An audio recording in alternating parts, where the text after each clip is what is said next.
Good morning, friends. Welcome back. It is a beautiful morning here on the homestead. Long time no see. Been busy here on the homestead and just have no time to do any recording anymore. I have a little bit of a head cold and my throat's really sore and scratchy right now. We've had some really strange weather patterns here in Kansas. I live in the northern central part of Kansas, and well, it's a strange couple of years. It's been, I grew up in the eastern part of Kansas where our average rainfall was 42 to 45 inches a year, and where I live now, we're closer to 20 inches or less, and most of that comes in the wintertime. And we didn't have much of a winter, and so since January, we've only got about 5 inches of rain. So watering every morning and every night in the hot months of the year is extremely important for your garden. Now, this is my garden, and it looks like crap, so get off my back on that. I've got to do some major weeding. I went on vacation for a couple of days, and the weeds just blew up. It is what it is. But yeah, I got to do some major weeding in here.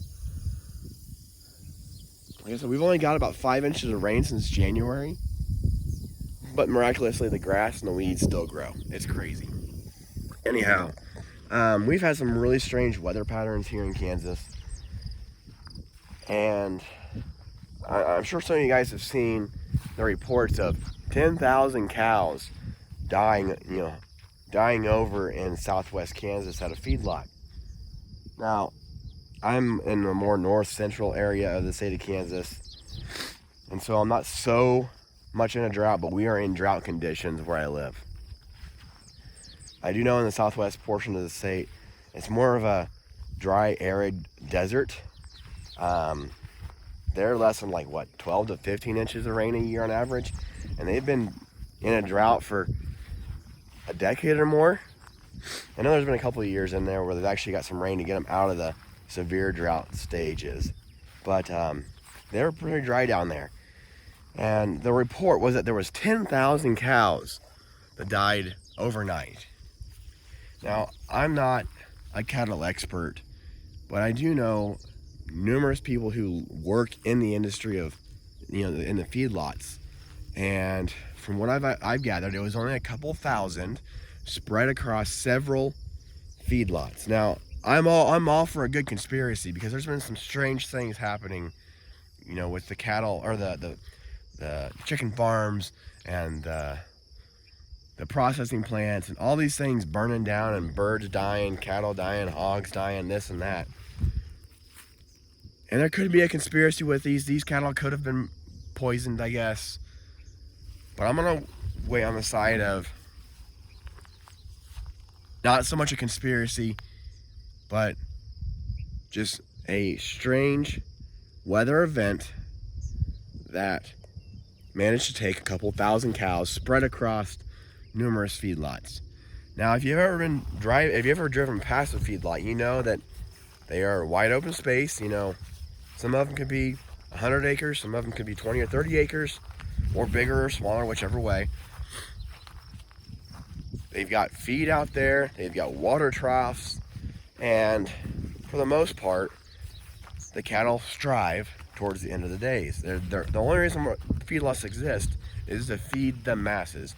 If we didn't have a feedlot, we couldn't feed the mass. We really couldn't. Just like a hog farm, you can't sit here and put a hog in a field with grass and expect it to grow to produce the meat and the fat that you need to eat your dinner at night.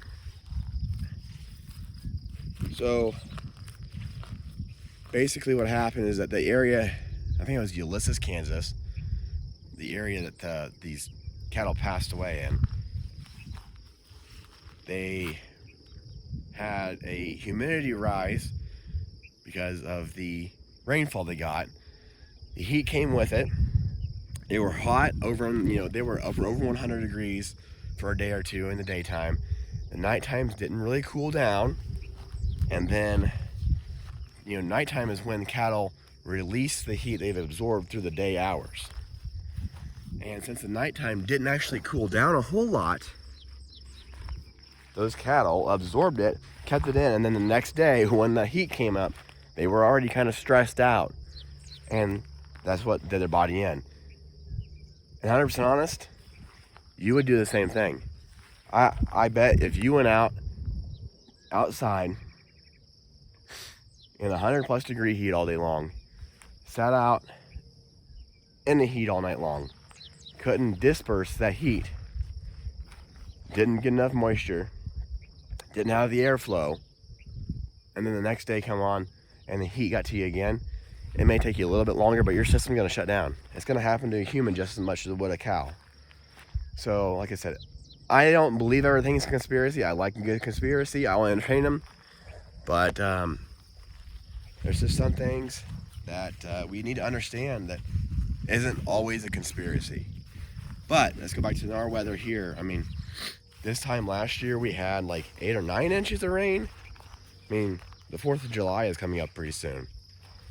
And I was saying, you know, basically a week or two ago last year on my videos, that if we didn't get any rain here the next couple of weeks, our grounds are going to dry up and we're going to be in a fire risk.